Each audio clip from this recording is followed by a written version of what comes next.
noticed WWF, and right now I'm under contractual review with both the WCW and the WWF.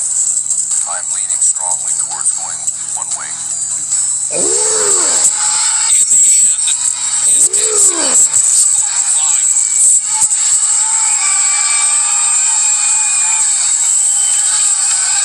Let's cut right to the chase. 7 days ago at the Survivor Series, did you or did you not screw Bret Hart? Some would say I screwed Bret Hart. Bret Hart would definitely tell you I screwed. I look at it from a different standpoint. I look at it from the standpoint of the referee did not screw Bret Hart. Shawn Michaels certainly did not screw Bret Hart. Nor did Vince McMahon screw Bret Hart. I truly believe that Bret Hart screwed Bret Hart. And you can look in the mirror and know that. I'm sure in some parts of the country right now there's a collective groan that you're not accepting responsibility, that you orchestrated the situation, and the fact that people are not going to understand what you mean by Bret Hart screwed Bret Hart. So what do you mean by that? Well, I will certainly take responsibility for any decision I've ever made. I've never had a problem doing that. Not that all of my decisions are accurate. They're not. But when I make a bad decision, I'm not above saying I'm sorry and trying to do the best about it that I can. Hopefully the batting average is pretty good. I make more good decisions than I do bad decisions. And as far as screwing Bret Hart is concerned, there's a time-honored tradition in the wrestling business.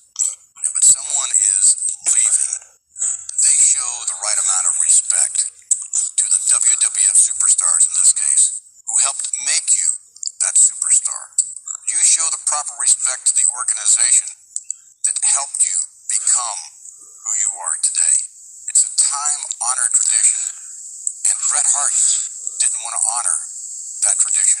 And that's something I would have never, ever expected from Bret, because he is known somewhat as a traditionalist in this business. It would have never crossed my mind that Bret would not have wanted to show the right amount of respect to the superstars who helped make him, and the organization who helped make him what he is today. Nonetheless, that was Bret's decision. Bret screwed Bret. Some folks along the internet know that in 1996, Bret signed a 20-year contract with the WWF. Then I'm sure there are some at home now. Some folks are saying, well, how could Bret Hart be? He's got 18 years left on the contract. How can he leave? Did Bret Hart ask you to leave the WWF, or did you ask him to leave the WWF? This was a joint decision, and it vacillated somewhat as well when we were making the decision. It was a joint decision from both Bret and me. And ultimately what happened was the two of us got together and orchestrated the opportunity for Ted Turner's wrestling organization to, quote, steal Bret.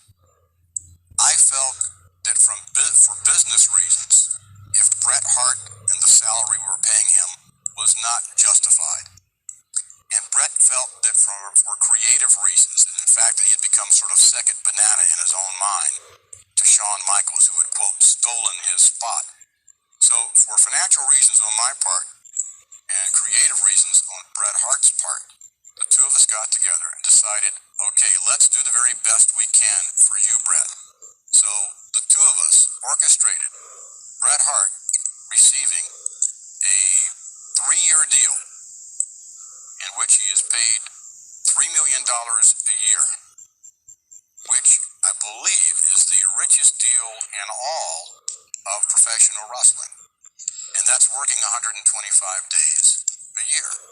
So I felt from a personal standpoint that if Bret wasn't a great investment any longer for the WWF, although I really didn't want him to go. But nonetheless, that the least I could do for Bret is to help him help himself.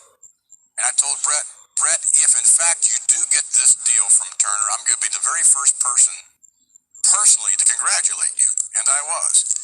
From a business standpoint, I didn't really want to lose Bret.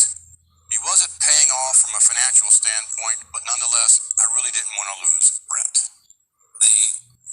Certainly the bitterness of the loss at the Survivor Series could never be more prevalent. He stands in the ring and he spits in your face.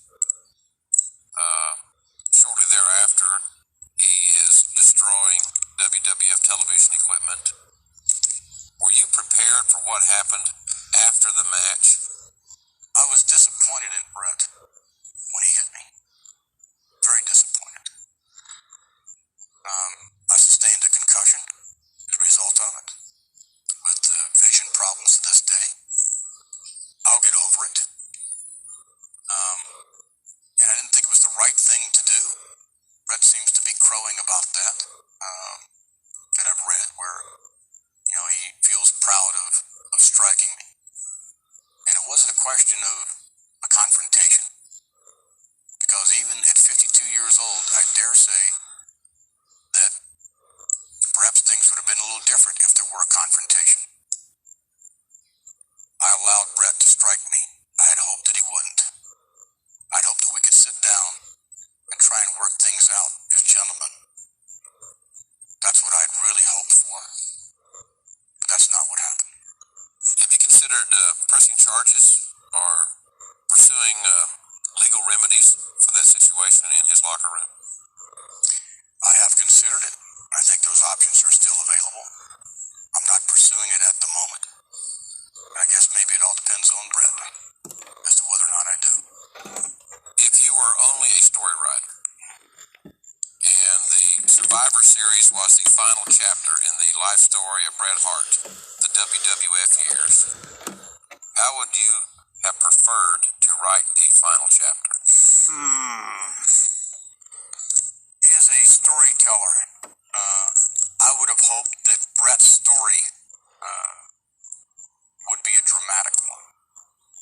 I would hope that Bret's story would be one that would give him dignity, that would give him the poise to state that I was maybe the greatest WWF superstar ever in terms of his departure.